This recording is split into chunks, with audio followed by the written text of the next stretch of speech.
અમદાવાદના અમરાઈવાડી વિસ્તારમાં રબારી કોલોની પાસે સામાન્ય બાબતે થયેલી બોલાચાલી હત્યામાં પરિણમી છે. કિશનભાઈ નામના યુવકની ચપ્પુના ઘા મારીને નિર્મમ હત્યા કરવામાં આવી હોવાનું સામે આવ્યું છે. પ્રાથમિક તપાસ મુજબ આરોપી ઘરના આંગણામાં રાખેલા પાણીના પીપમાંથી હાથ, મોઢું અને પગ ધોવા જતો હતો.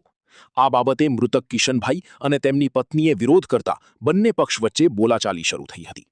વિવાદ ઉગ્ર બનતા ઉશ્કેરાયેલા આરોપીએ કિશનભાઈ પર ચપ્પુ વડે 2 થી 3 ઘા ઝીંકી દીધા હતા.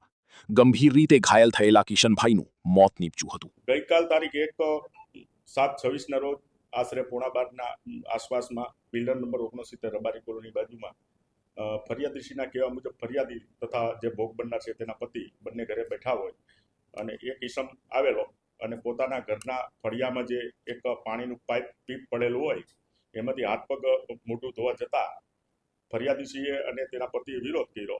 એ વિરોધ ઝઘડામાં પરિણમ્યો અને ઝઘડાના અંતે ફરિયાદી છે, આરોપી છે, એને મૃતકને છરીના ઘા માર્યા 2 થી 3 અને એને તાત્કાલિક હોસ્પિટલ ખસેડવામાં આવ્યો. ત્યાં ફરજ પરના ડૉક્ટરશ્રી એને મૃત જાહેર કરેલ છે અને ફરિયાદીની કાયદેસરની ફરિયાદ લઈ અને હ્યુમન સોર્સના આધારે આરોપીની ઓળખ કરી એક આરોપીને રાઉન્ડ અપ કરવામાં આવ્યો છે.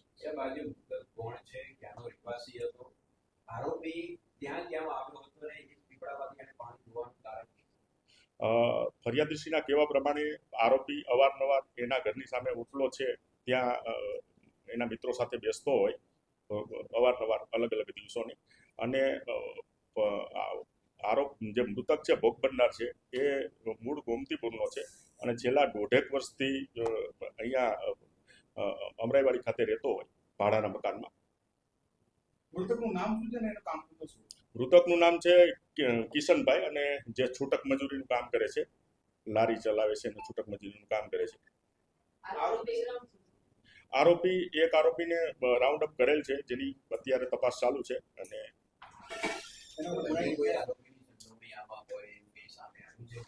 એ ટેકનિકલ એનાલિસિસ અને સીસીટીવી અને એના આધારે કહી શકાશે કે બીજા કોઈ અન્ય આરોપી છે કે કેમ. અત્યારે તો હાલના ફરિયાદીના કહેવા પ્રમાણે એક જ આરોપી છે. ऐसे ही अन्य खबरों के लिए चैनल को सब्सक्राइब कीजिए. खबरों का नोटिफिकेशन पाने के लिए बेल आइकॉन को जरूर दबाएं.